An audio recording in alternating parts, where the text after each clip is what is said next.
Students, welcome back. Chapter 13 Sound. Sound means ध्वनि, आवाज. How do you come to know that a period is over in your school? You come to know easily that someone is at your door when he knocks, or you hear the sound of the doorbell. Most of the time, you can make out that someone is approaching you by just hearing the footsteps. मतलब जब आप school में होते हैं तो आपको कैसे पता लगता है कि आपका पीरियड चेंज हो गया है,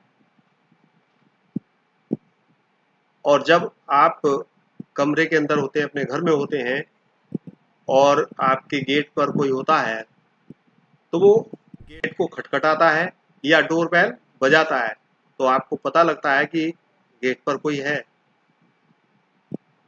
तो अधिकतर टाइम जैसे हमारी ओर कोई आता है तो हमको उसके जो फुट स्टेप्स होते हैं, पद, जो पैरों के चलने की आवाज होती है, उसको सुन करके हम पता कर लेते हैं कि कोई व्यक्ति हमारी ओर आ रहा है.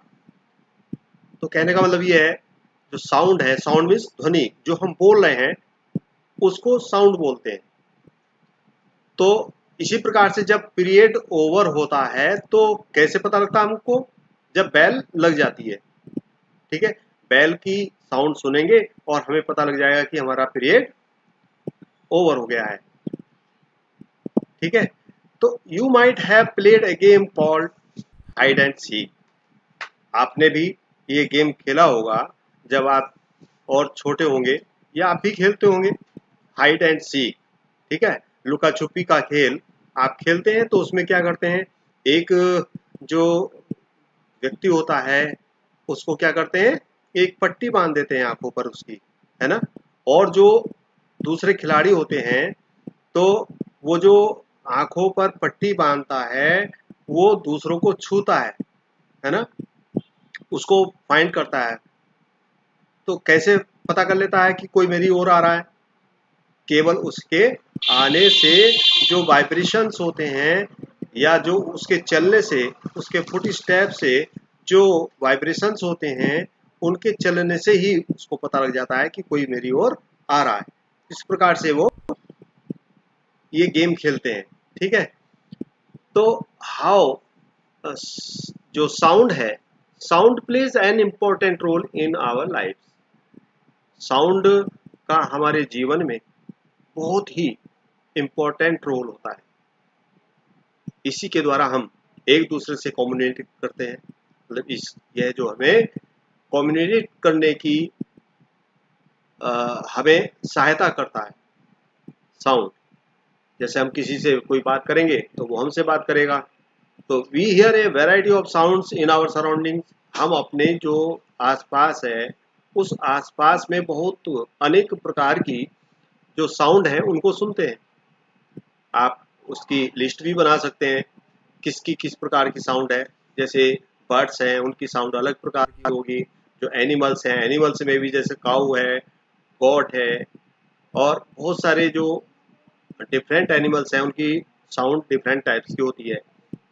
अब जैसे आप स्कूल में देखते होंगे जब हमारी प्रेयर होती है तो उस प्रेयर के टाइम में क्या होता है, उसमें तबला है और हारमोनियम है, ढोलक है और मंजीरे हैं और फ्लूट है. इस प्रकार के जो इंस्ट्रूमेंट्स हैं उनका यूज होता है, वो बजाए जाते हैं, उनसे किस प्रकार की साउंड निकलती है. तो इसमें जो है हम इस लेसन के अंदर क्या पढ़ेंगे, हाउ इज साउंड प्रोड्यूस्ड. ये साउंड कैसे उत्पन्न होती है. How does it travel from one place to another. ये साउंड एक स्थान से दूसरे स्थान तक कैसे जाती है. How do we hear sound. हम साउंड को कैसे सुनते हैं. Why are some sounds louder than others. एक साउंड दूसरी साउंड से अधिक कैसे होती है. और इन सभी के विषय में हम इस चैप्टर के अंदर डिस्कस करेंगे. ठीक है, अब जैसे हम यहाँ पर देख रहे हैं, ये कुछ इंस्ट्रूमेंट्स हैं, म्यूजिकल इंस्ट्रूमेंट। ये हारमोनियम है, सितार है, तबला है, फ्लूट है और डिफरेंट टाइप्स के जो म्यूजिकल इंस्ट्रूमेंट्स होते हैं, तो उनमें किस प्रकार से साउंड उत्पन्न होती है। ठीक है, तो इसको हम इस चैप्टर के अंदर सीखेंगे। सबसे पहले ये एक्टिविटी है 13.1। इसमें हम देख रहे हैं कि एक यहाँ पर एक चाइल्ड है और इसने क्या किया है, एक मेटल प्लेट या यहाँ पर इसने एक पेन लिया है, पेन, प्लेट भी ले सकते हैं। इसका ये हैंडल है, हैंडल में एक स्ट्रिंग को टाई किया और इसको लटका दिया। ठीक है, हुक से लटका दिया, लेकिन ध्यान ये रखना है कि ये जो पॉट है, ये पॉट वॉल से टच नहीं होना चाहिए। ठीक है, तो जब हम इस पर कोई, जैसे इसने स्टिक ले रखी है, स्टिक से स्ट्राइक करते हैं इस पर, तो क्या होता है, इसमें वाइब्रेशंस होते हैं और हमको साउंड सुनाई देती है। फिर हम अगर इसकी वाइब्रेशन जब रुक जाए तो उसके बाद इसको टच करके देखते हैं, तो इसमें किसी प्रकार की हलचल नहीं होती है। और फिर इस पर हम स्ट्राइक करें इस स्टिक के द्वारा और फिर इसको टच करके देखें, तो इसमें कंपन महसूस होगा। ये कंपन क्या है, ये ही वाइब्रेशंस है और इन वाइब्रेशंस के कारण से ही साउंड हम तक आती है। ठीक है, अब दूसरा ये एग्जाम्पल हम देखें। यहाँ पर एक ये बॉक्स है, इस बॉक्स को इस प्रकार से लेंथ में रख करके, और इसमें एक रबर बैंड है। ठीक है, यहाँ पर दो पेंसिल इस प्रकार से इसमें रखी गई हैं। तो ये क्या हो जाती है, रबर बैंड, इसमें खिंचाव आ जाता है। ठीक है, और हम इसको पकड़ करके ऊपर थोड़ा खींचते हैं और छोड़ते हैं। फिर छोड़ने के बाद हमको क्या महसूस होता है, ये फीलिंग होती है कि इसमें ये जो रबर बैंड है, ये रबर बैंड ऊपर नीचे बहुत तेजी के साथ चलती है और इसमें वाइब्रेशंस होती हैं और इसमें से साउंड निकलती है। जब वाइब्रेशन समाप्त हो जाती हैं तो क्या होता है, ये बिल्कुल शांत हो जाता है और इससे कोई साउंड नहीं निकलती। फिर हम दोबारा से जब ये शांत हो जाए, फिर इसको पकड़ करके रबर बैंड को ऊपर उठाते हैं, मतलब plug the rubber band somewhere in the middle, है ना। इसको यहाँ बीच में से पकड़ते हैं रबर बैंड को और ऊपर उठा करके थोड़ा छोड़ देते हैं इसको झटके के साथ। तो इसमें क्या होता है, बहुत तेजी के साथ कंपन होते हैं और उसकी साउंड हमको सुनाई देती है। तो ये वाइब्रेशंस हैं, प्लकिंग द रबर बैंड। ठीक है, तो as you learn in class 7, the to and fro or back and forth motion of an object is called vibration. When a tightly stretched band is plugged, it vibrates and produces sound. When it stops vibrating, it does not produce any sound. ठीक है, तो जब इस प्रकार से जैसे हमने यहाँ पर देखा और यहाँ दोनों एग्जाम्पल हमने देखे, तो इनमें क्या होता है, जब ये स्ट्रेच रबर बैंड को हम पकड़ करके छोड़ते हैं तो इसमें वाइब्रेशंस होते हैं और वाइब्रेशंस के कारण से ही हमको साउंड सुनाई देती है। और जब ये वाइब्रेशन रुक जाती है तो हमको कोई साउंड सुनाई नहीं देती है। ठीक है, एक्टिविटी 13.3। इस एक्टिविटी में हम साउंड किस प्रकार से उत्पन्न होती है, एक तीसरा एग्जाम्पल देखते हैं। तो take a metal dish, pour water in it, strike it at its edge with a spoon। इसमें फिगर 13.4 में देखेंगे हम। तो इसमें क्या दिखाया गया है, जैसे ये एक ये थाली है ना, इस थाली में कुछ पानी पोर किया, पलटा इसमें पानी, और एक ये देख रहे हैं आप चम्मच है हाथ में, टी स्पून।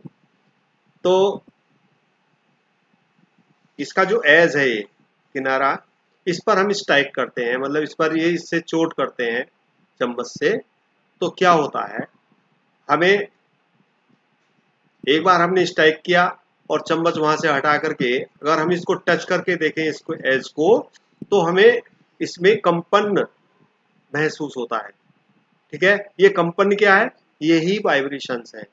इन वाइब्रेशंस के द्वारा हमको साउंड सुनाई देती है। और दूसरी बात, जब हम इस पर द्वारा से स्ट्राइक करें और इसमें जो पानी है, ये इस पानी को अगर हम देखें तो इसमें भी वेव्स दिखाई देती हैं, तरंगे है ना, लहरें जिसको बोलते हैं, वो दिखाई देती हैं। इसका मतलब साउंड से जो हमने स्ट्राइक किया था, ये स्ट्राइक से इस पूरी बॉडी में, जो ये पूरी थाली है, पूरी में वाइब्रेशंस होते हैं, और इन वाइब्रेशंस के कारण से यहाँ पर ये इसमें वाटर के अंदर वेव्स उठती हैं। तो vibrating dish produces waves in water. ठीक है, जो ये वाइब्रेटिंग डिश है, इसके द्वारा पानी के अंदर वेव्स उत्पन्न होती हैं। ठीक है, अब ये जो अलग अलग प्रकार के इंस्ट्रूमेंट्स हैं, तो कुछ तो ऐसे हैं जिनमें हमें वाइब्रेशंस दिखाई देते हैं, लेकिन कुछ में हमें फील होता है कि इसमें वाइब्रेशंस हैं। जैसे we see that a vibrating object produces sound, in some cases the vibrations are easily visible to us. कुछ केस में हमें जो वाइब्रेशंस हैं वो आसानी से दिखाई देते हैं, but in most cases their amplitude is so small that we can not see them. कुछ केसेस ऐसे हैं अधिकतर जिनमें एम्पलीट्यूड बहुत छोटे होते हैं, जिसके कारण से हम उन वाइब्रेशंस को देख नहीं पाते हैं। ठीक है, तो यहाँ पर एक टेबल दी हुई है, इस टेबल में ये बताया गया है musical instruments and their vibrating parts. जो इसमें यहाँ पर म्यूजिकल इंस्ट्रूमेंट का नाम दिया हुआ है, जैसे वीणा। ठीक है, इस वीणा में वाइब्रेटिंग पार्ट प्रोड्यूसिंग साउंड, वीणा का कौन सा पार्ट साउंड उत्पन्न करता है, आप देखते हैं उसमें जो स्ट्रिंग होती है, उस स्ट्रिंग में जब वो खिंची हुई स्ट्रिंग होती है, उसी से साउंड उत्पन्न होती है, वाइब्रेशन होती है, और वाइब्रेशन के कारण से हमको साउंड सुनाई देती है। तबला है, तबले में आप देखते होंगे जो उसकी मेम्ब्रेन होती है, खिंची हुई मेम्ब्रेन, और कभी कभी आपने ये देखा होगा उसमें बोल्ट होते हैं, नट होते हैं, तो उसको टाइट किया जाता है। टाइट क्यों किया जाता है, जिससे वो मेम्ब्रेन खिंच जाए, उसमें खिंचाव आ जाए। जितना अधिक खिंचाव होगा उस तबले की आवाज उतनी तेज होगी। ठीक है, इसी प्रकार से अगर हम फ्लूट देखें, फ्लूट मतलब बांसुरी, तो बांसुरी का कौन सा पार्ट साउंड उत्पन्न करता है, तो उसके जो एयर होल्स होते हैं, वो एयर होल्स के द्वारा साउंड उत्पन्न होती है। ठीक है, ढोलक है, ढोलक का कौन सा पार्ट है ऐसा जिससे साउंड उत्पन्न होती है, तो उसका भी स्ट्रेस्ड मेम्ब्रेन जो होती है उससे साउंड उत्पन्न होती है। ठीक है, वाइब्रेशन होती है और वाइब्रेशन के द्वारा साउंड उत्पन्न होती है। तो इस प्रकार से बहुत सारे इंस्ट्रूमेंट्स हैं, जैसे मंजीरा है, तो मंजीरे का कौन सा पार्ट है, उसकी होल बॉडी जो है वो साउंड उत्पन्न करती है। ठीक है, हारमोनियम है, तो हारमोनियम में क्या होता है, हारमोनियम में जो एयर होल्स होते हैं उसके द्वारा साउंड उत्पन्न होती है। ठीक है, तो अलग अलग जितने ये म्यूजिकल इंस्ट्रूमेंट्स हैं, एक तारा है, एक तारा में भी जो स्ट्रेस्ड मेम्ब्रेन होती है, वो स्ट्रेस्ड स्ट्रिंग, उसके द्वारा वाइब्रेशंस उत्पन्न होती हैं, और वाइब्रेशंस के कारण से साउंड उत्पन्न होती है।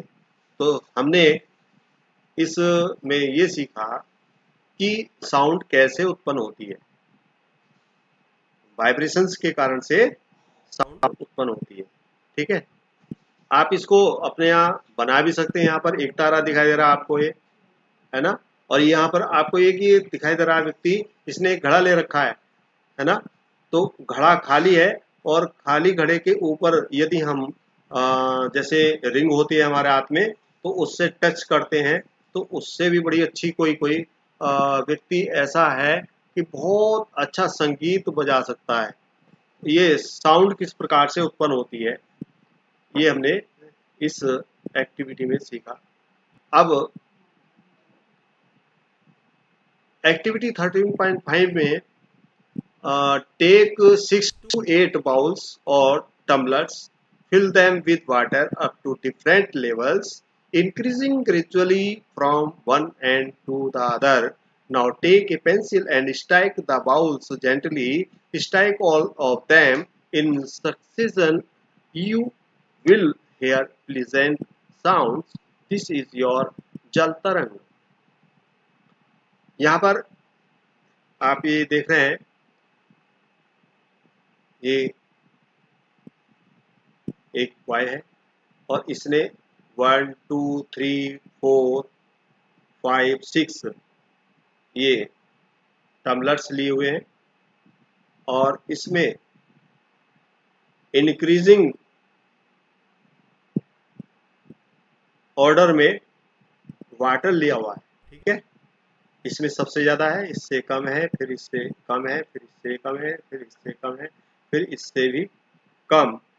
इस ये सभी गिलासों में जो वाटर का लेवल है वो अलग अलग है।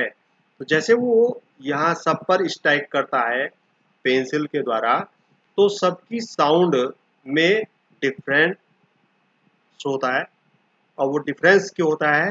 क्योंकि इसका जो ये पार्ट है वो पानी से अलग अलग फिल हुआ है, इसलिए यहाँ पर इन सभी टम्बलर्स की जो आवाज है वो अलग अलग होती है।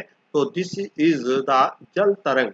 इस जल तरंग के कारण से साउंड अलग अलग प्रकार की सुनाई देती है। ठीक है, इस वीडियो में हमने साउंड कैसे उत्पन्न होती है ये सीखा। अब अगली वीडियो में हम सीखेंगे sound produced by humans. Thank you.